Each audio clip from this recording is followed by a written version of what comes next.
समधन जी, अपनी बेटी को समझाइए, ससुराल में रहना है तो हमारे हिसाब से रहना पड़ेगा। ज़रूर ननद रानी ने ही उकसाया होगा अपने पति को थप्पड़ मारने के लिए, वरना कोई पढ़ा लिखा इंसान भला क्यों किसी औरत पर हाथ उठाएगा। सिम्मी जी को ढंग से संस्कार देने चाहिए थे मम्मी जी। बहू मीरा ताना कसते हुए बोली। ये सुनकर गरिमा जी के दिल के टुकड़े टुकड़े हो गए। दुनिया को क्या जवाब दे, यहाँ तो खुद की बहू उनके संस्कारों पर उंगली उठा रही थी। उन्होंने अपना गुस्सा पीते हुए कहा, बहू, संस्कार तो मैंने अपने दोनों बच्चों को बराबर ही दिए थे। अगर मेरे ही संस्कार में कमी होती तो तुम इस घर में बैठी नहीं होती। मरहम नहीं लगा सकती तो कम से कम आग में घी मत लगाओ।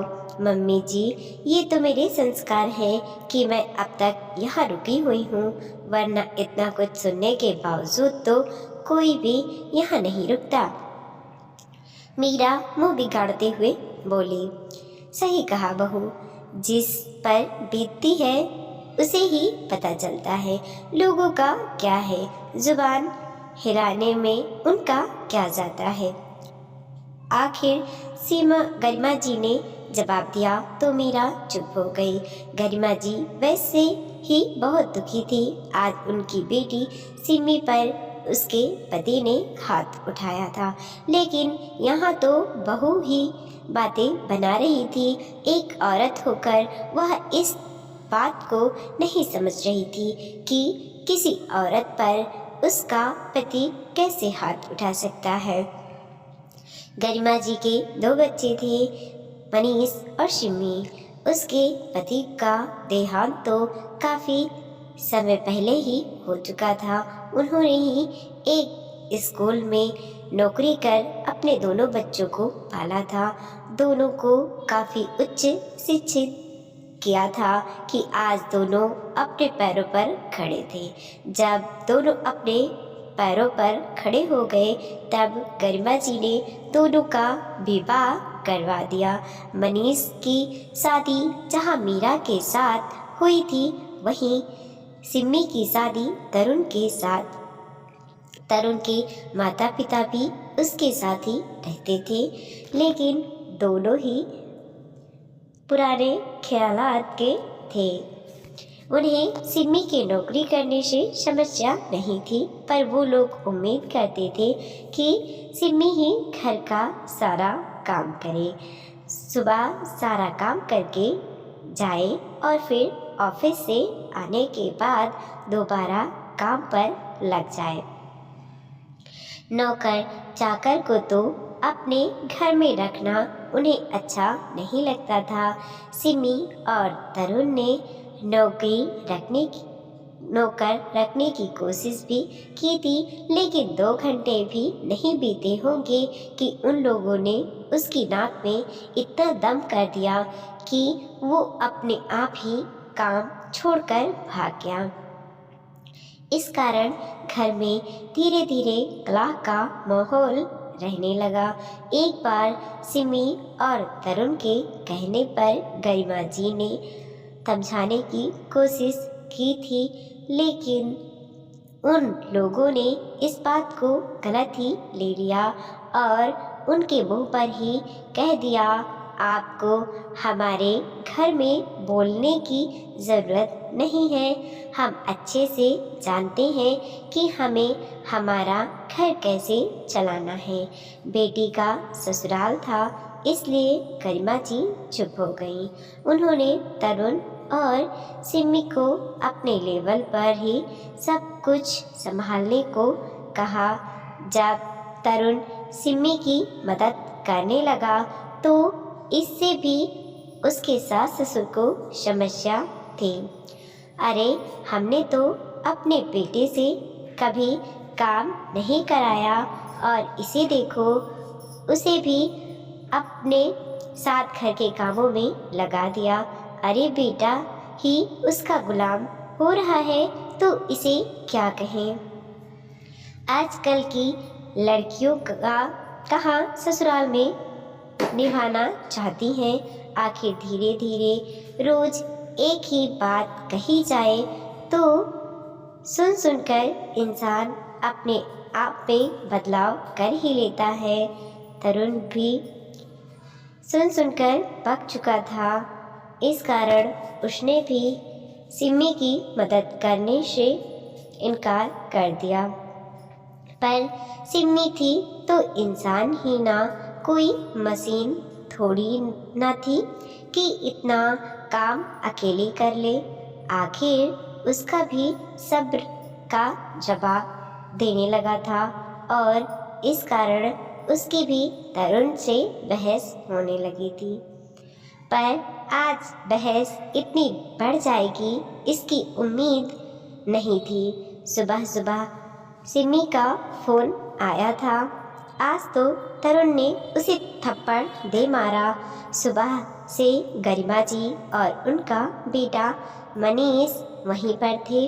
उन लोगों ने सिमी के सास ससुर को समझाने की बहुत कोशिश की, लेकिन वो तो समझना ही नहीं चाह रहे थे।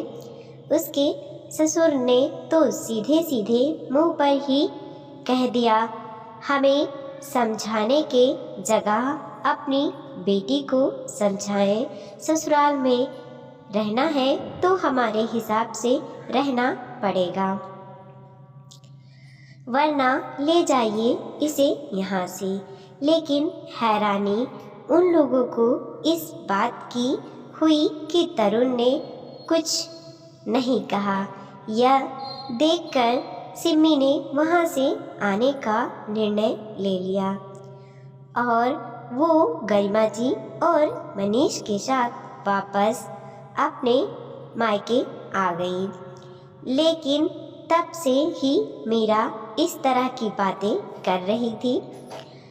सुन सुनकर सिमी को भी बुरा लग रहा था।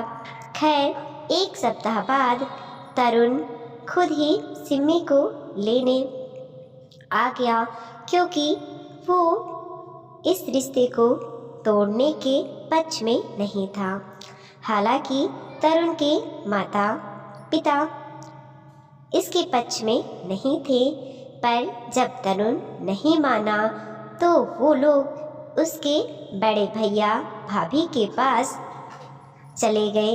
भाभी घर पर ही रहकर घर का काम संभालती थी। इस कारण से उन लोगों को वहाँ कोई समस्या नहीं थी।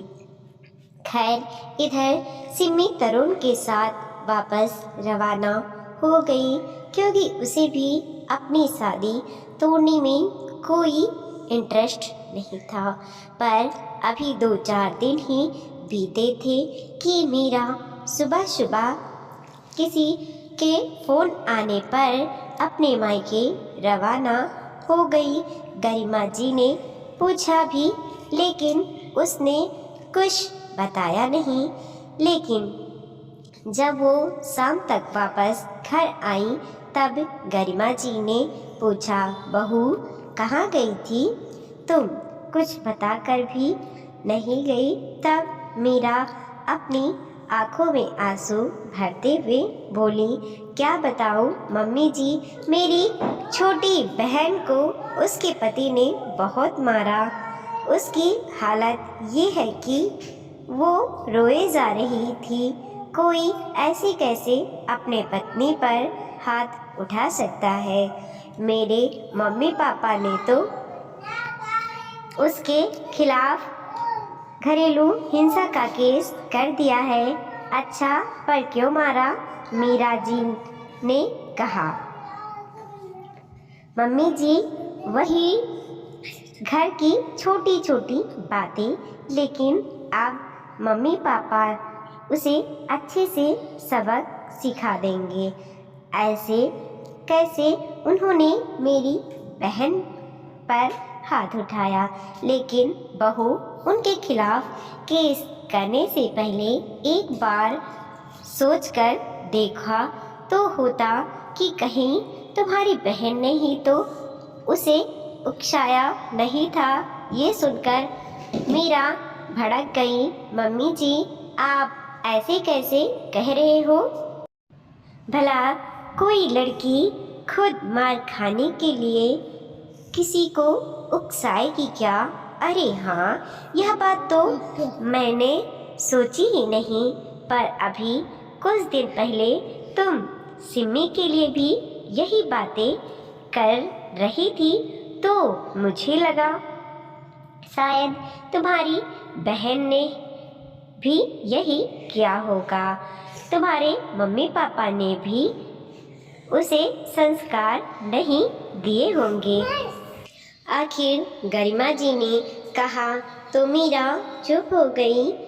बहू, तुम एक औरत हो करके सिमी के लिए ऐसी बातें कर रही थी बस इसलिए कि वो तुम्हारी ननद थी।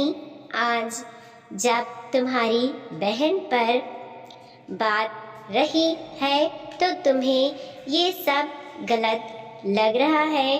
तुम्हारी ऐसी सोच के कारण ही तो लोग कहते हैं कि औरत ही औरत की दुश्मन होती है। आखिर गरिमा जी ने कहा तो मीरा से कुछ कहते नहीं बना। सही तो था, जब खुद पर बीते तब पता चलता है, वरना दूसरों के लिए बातें बनाना बहुत आसान होता है। और उसने अपने कहे की माफ़ी अपनी सास से मांग ली। वीडियो को लाइक कीजिए, कमेंट कीजिए और अपने दोस्तों के साथ ज़रूर शेयर कीजिए। चैनल पर नए हैं प्लीज़ सब्सक्राइब कीजिए।